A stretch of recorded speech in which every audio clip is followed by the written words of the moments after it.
आप देख रहे हैं जय भारत टीवी।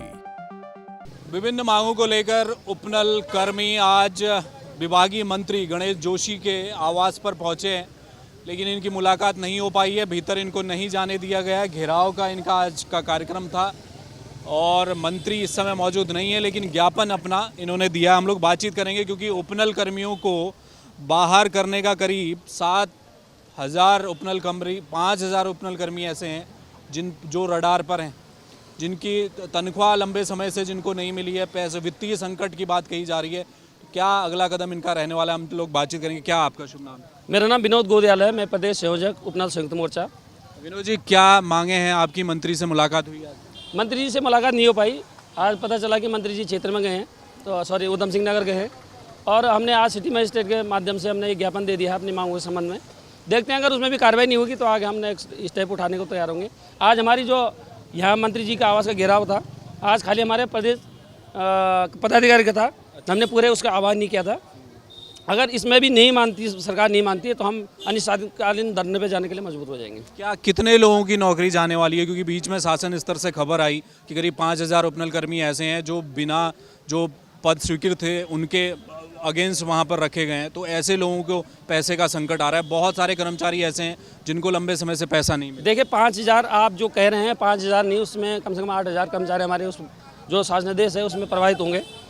आपकी नॉलेज में बता दूं कि 18 जुलाई 2023 को ACS महोदय के द्वारा एक शासनादेश जारी किया गया, जिसमें सैलरी से संबंधित था कि पहले हमारा जो मद 08 से ड्रॉ होता था वेतनमान, वो आप सरकार ने एक और फरमान जारी कर गया कि उसको मद 27 व्यावसायिक मद 27 से होगा। मद 27 में जो उसमें भी 3 कैटेगरी खोल रखी है, सफाई, सुरक्षा और बागवानी। जो पद के सापेक्ष नहीं होगा वो सीधे सीधे बाहर होगा।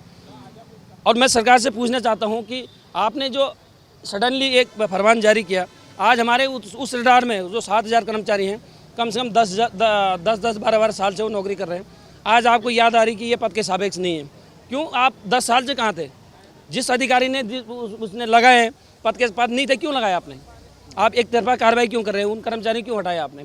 जो उनने अपने गोल्डन पीरियड था 10-12 साल वहाँ उसमें दे दिया, और आप 10 साल बाद बोले नहीं साहब आप घर जाओ। कहाँ जाएंगे कर्मचारी? उसी सत्य में माननीय मंत्री जी से एक आग्रह किया था।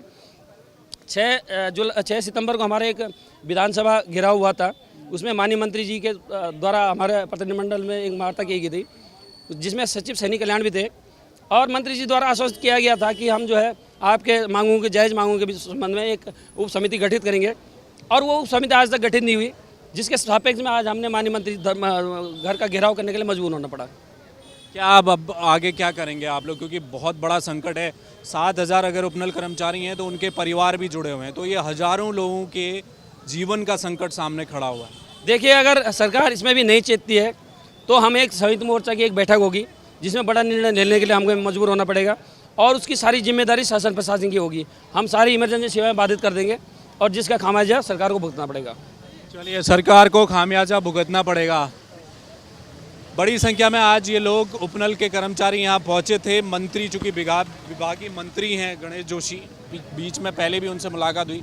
अभी कुछ समय पहले शासन स्तर से खबर आई, करीब 7,000 के आसपास ऐसे उपनल कर्मी हैं जो पिछले 10 साल 15 साल से अलग अलग विभागों में, वो चाहे ग्राम विकास हो, वन हो, स्वास्थ्य हो, अलग अलग विभागों में उपनल के माध्यम से इन्हें रखा गया। लेकिन धीरे धीरे वेतन को लेकर संकट आने लगा, फिर बजट की कमी का रोना रोया गया। अब बताया जा रहा है कि जो पद स्वीकृत नहीं थे उनके सापेक्ष बड़ी संख्या में उपनल से कर्मचारी रख दिए गए। ऐसे कर्मचारियों को बाहर का रास्ता दिखाया जाएगा। अगर ऐसा होता है तो उत्तराखंड में 7,000 कर्मचारी बाहर होंगे, उनके पीछे उनके परिवार हैं। तो एक बड़ा संकट इस समय उपनल कर्मियों के सामने खड़ा है, और सरकार के लिए भी लोकसभा चुनाव से पहले ये किसी संकट से कम नहीं है।